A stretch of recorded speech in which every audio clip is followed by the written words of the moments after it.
se não desejar o crescimento da obra de Deus. Não tem como. Nós estamos vivendo uma época em que a apostasia tomou de conta da mente das pessoas, e as pessoas estão cativas a tudo aquilo que o mundo ensina. Tudo aquilo que o mundo ensina. O pastor Elias falou que é o tema da minha pregação hoje. Deus é o mesmo do passado.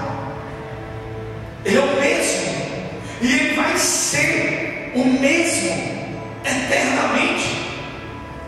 Eu não sei o que você pensa em relação a Deus, mas em relação a você, Ele só pensa uma coisa, só uma: eu quero te salvar, eu quero te salvar, eu quero te salvar. Agora, salvação significa o quê? Pode te salvar de uma doença, pode te salvar do caminho do inferno, pode te salvar de uma enfermidade, pode te salvar de uma dívida, pode te salvar de uma vida miserável, mas é uma intenção que Ele tem: salvar. Te salvar dessa dificuldade que você está vivendo. Irmãos, eu sou realista em falar a palavra de Deus a você em um sentido. Se eu fosse uma pessoa derrotada, eu não pregaria a palavra de Deus. Se eu fosse uma pessoa que eu não acreditasse no crescimento de Deus, na bênção de Deus, eu não pregaria a palavra de Deus. Se eu fosse uma pessoa que eu não acreditasse, eu não apresentaria Deus para outras pessoas. É por isso que eu estava dizendo, conversando agora há pouco, e eu falei: eu tenho uma chave que faz com que essa igreja encha, todas as cadeiras que estão ocupadas, encha da noite para o dia. Apóstolo, por que você não usa essa chave? Porque tem caminhos que parecem ser corretos, mas não são. Tem caminhos que parecem o caminho de Deus, mas não são. Eu poderia entrar dentro de um carro, a bispa entrar dentro de outro, o pastor Elias entrar dentro de outro, e nós vamos sair na casa de todas as pessoas que um dia foram no centro de milagre, e nós vamos aceitar todos vocês. Como que nós pregaríamos a palavra? Como que nós pregaríamos? No dia que todo mundo estivesse na igreja, como que nós pregaríamos a palavra? Como que nós pregaríamos? Se tocar na vida das pessoas que são amancebadas, fulano esse campo vai sair de novo. Aí o pastor ele sempre fala: olha, você tem que casar, você não é casado, tem que casar. Aí eu subo em cima do altar: pastor, pede desculpa. Se tu não pedir desculpa, aquela família vai sair.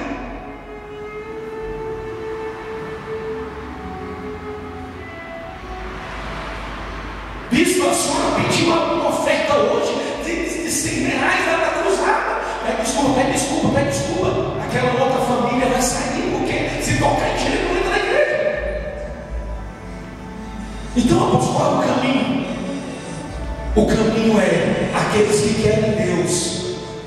Um dia eles vão parar e pensar: eu entrei no centro de milagre e todas as palavras que saíam do altar eram verdades, mudavam vidas. Hoje eu estou entrei numa igreja, entrei em outra, e por incrível que pareça, massageou meu ego, mas eu não senti mudança. Falou o que eu queria, mas não falou o que eu precisava. Tocou superficialmente no meu problema, mas a palavra de Deus, ela é espada. Ela não vai na casca da ferida, ela vai lá dentro do tumor, ela mexe. Porque a palavra de Deus é para aqueles que amam a Deus, e aqueles que amam a Deus lutam para estar firme. Aqueles que não amam a Deus, eles não têm preocupação de ficar firmes na presença de Deus.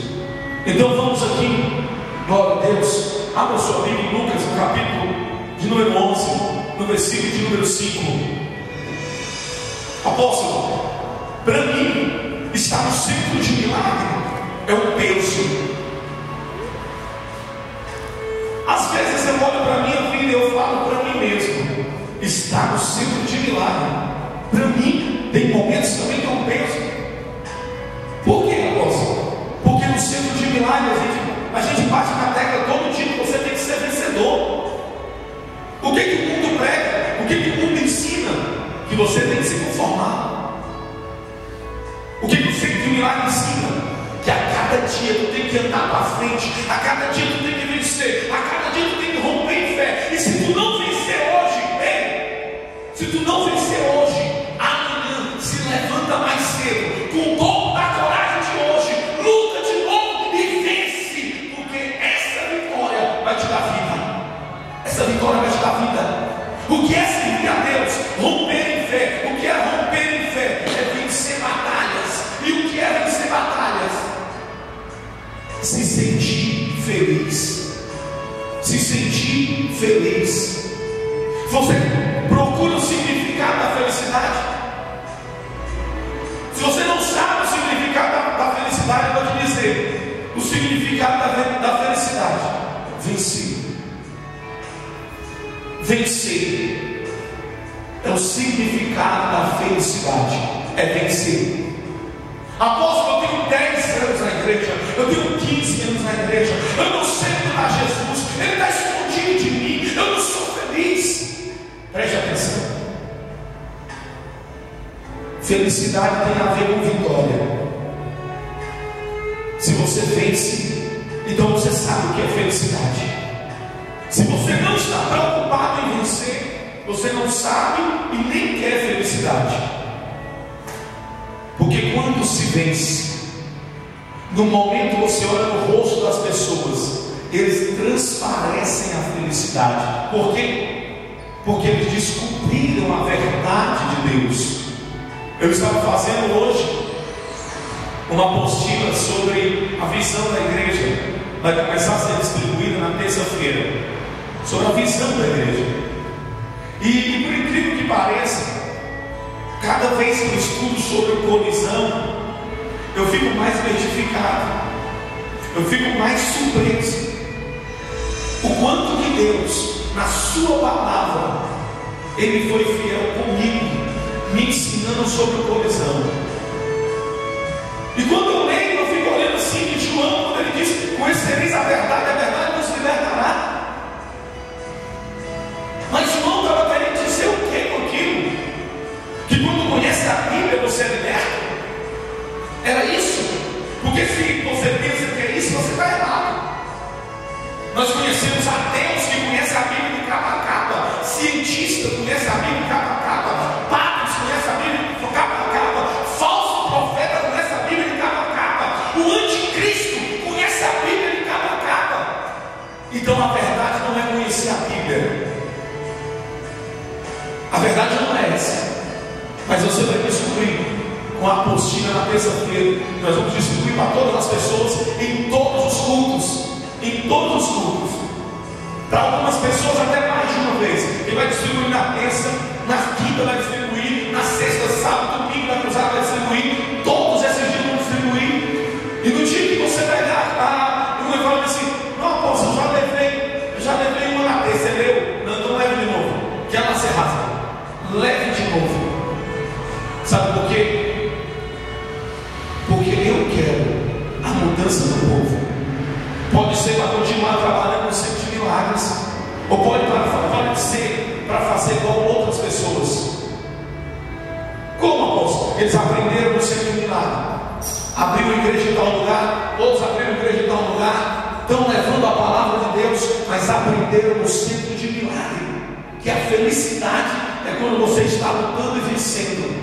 Então acordaram, começaram a vencer, e por onde andaram nesse mundo tem a marca do centro de milagre. Sabe por quê? Porque não é conhecer a Bíblia, é conhecer você. Não é conhecer. Quando João vai falando assim: conhecereis a verdade vos libertará. Tem lá Por quê? As pessoas conhecem a Bíblia e não o mundo. Então eu quero que você fique bem ligado a cada dia. Quando você entrar aqui dentro do Centro de Milagres, eu quero que você fique bem ligado em tudo que Deus quer fazer na sua vida, em tudo que Deus está ensinando você, em tudo que Deus tem falado para você, inspirado você, levado você a pensar, levado você a fazer algumas coisas. Eu tenho testemunhos do Centro de Milagres, de pessoas como o cantor Arno Souza, que a menina estava internada no hospital da Zelândia, e com um testemunho meu, no outro dia de manhã, depois a criança já está há mais de mês no hospital, e os médicos fazendo vista grossa da criança, todos os dias, nós oramos ao redor do hospital, nós entramos lá dentro e oramos lá dentro do hospital, nós clamamos dentro do hospital. E quando Deus falou assim, é necessário um sacrifício. Um sacrifício esse que para as pessoas é loucura. E ele perguntou para mim: apóstolo, eu vou entrar lá dentro e vou tirar minha filha à força. Eu vou assinar embaixo. Eu vou assinar embaixo. Ele entra, tira a criança, a polícia vai atrás dele, junto com o conselho tutelar e companhia limitada. Quando voltam, a criança começa a ser assistida de manhã, à tarde, à noite, madrugada, uma cirurgia que no Hospital do Coração valeria no mínimo 47 mil reais, porque ela é criança, porque se fosse adulto seria. Então, um valor semelhante a esse ele ia ter que pagar, por causa de uma atitude que ele teve. O governo foi lá e bancou tudo, e a criança está em casa, curada, para a glória de Deus. Com certeza já está andando, falando, brincando. Por quê? Porque nós ensinamos que a sua atitude muda vidas. A sua atitude muda histórias. A Bíblia está dizendo aqui, Lucas capítulo 11, no versículo de número 5, a parábola do amigo importuno. Disse-lhe também: qual de vós terá um amigo e, se for procurar à meia-noite, lhe disser: amigo, empresta-me 3 pães? Pois que um amigo me chegou à minha casa vindo de caminho e não tenho o que lhe apresentar.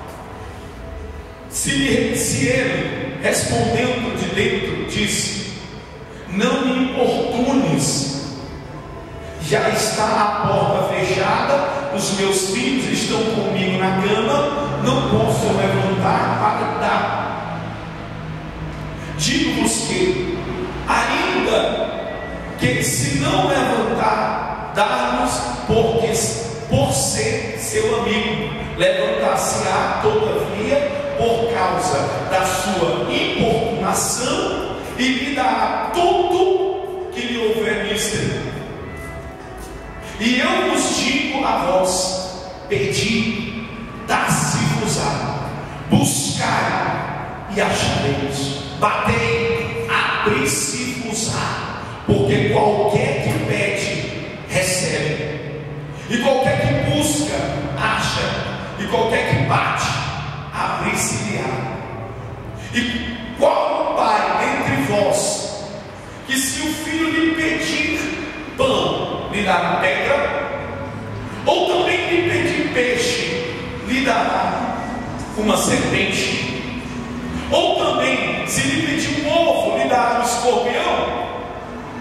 Pois, se vós sendo maus, sabem dar boas dádivas aos vossos filhos, quanto mais dará o Pai Celestial o Espírito Santo àqueles que lhe pedirem. Essa história, primeiro, é confusa. Segunda coisa, ela parece que tem ações. Terceira coisa, ela parece mentira. Ela tem cara de mentira. Apóstolo, eu ia até continuar agora, mas o Senhor falou que essa palavra tem cara de mentira. Eu vou ficar acordado, que é para mim entender o que o Senhor quer falar. O amigo chega na sua casa lhe pedindo pão. O amigo chega na sua casa lhe pedindo de comer. E Deus vira e fala bem assim: é para pedir o Espírito Santo. Deus vai lhe dar o Espírito Santo. Se eu tratar de pagar uma dívida, se o começo da história é dizendo que é totalmente diferente, mas nós vamos por parte, porque eu quero que você entenda. Quando chega no versículo de número 10, a Bíblia diz assim: qualquer que pede, recebe. Qual é o seu pedir? E qual é o pedir da Bíblia? Todas as palavras que você entende, todas as palavras que você vive, o português que você entende, não é o português que Deus fala. O entendimento que você tem para as coisas não é o entendimento que Deus quer que você tenha. A forma que Deus fala não é a forma que o mundo fala.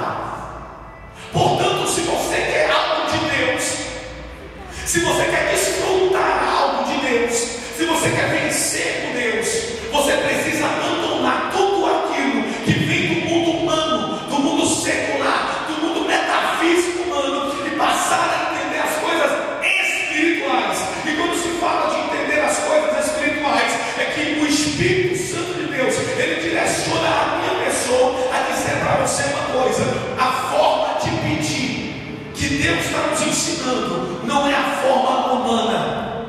A forma humana, ela é cheia de rejeição, cheia de humilhação, é cheia de um monte de coisa. A Bíblia está dizendo aqui: qualquer que pede, recebe. Eu poderia perguntar para você e falar para você: quantas vezes você pediu algo para Deus e não recebeu? Eu poderia perguntar para você: quantas vezes você pediu algo para Deus e não recebeu?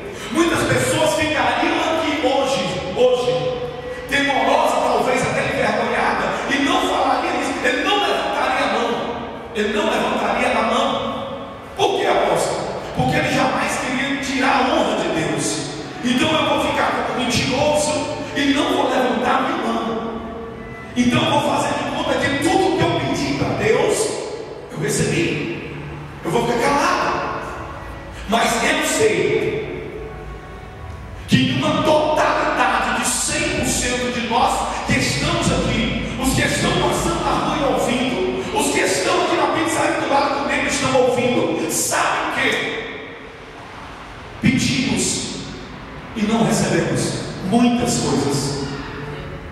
Pedimos e não recebemos muita coisa. Mas porque pedimos da forma humana.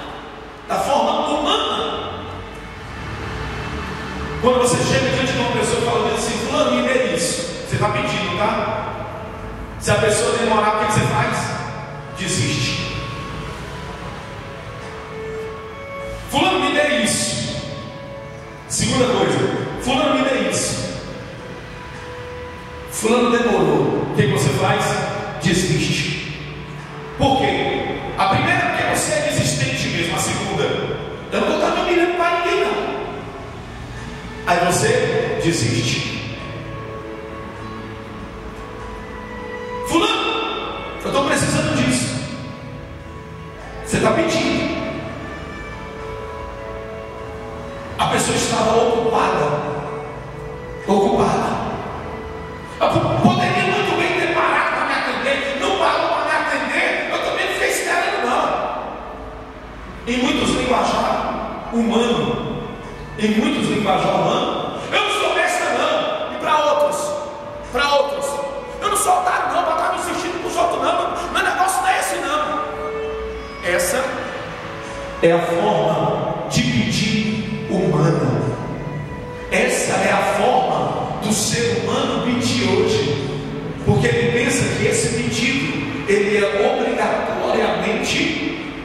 o pedido certo e a forma certa.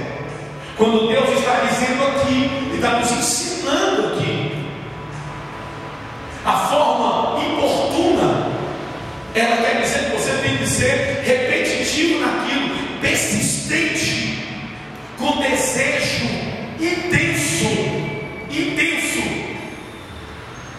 Eu vou fazer uma colocação que o Espírito colocou dentro de mim aqui, dentro de mim. 2 jovens, 2 pessoas solteiras, independente, pode ser jovem, pode ser de mais idade, solteiras, cruzaram o olhar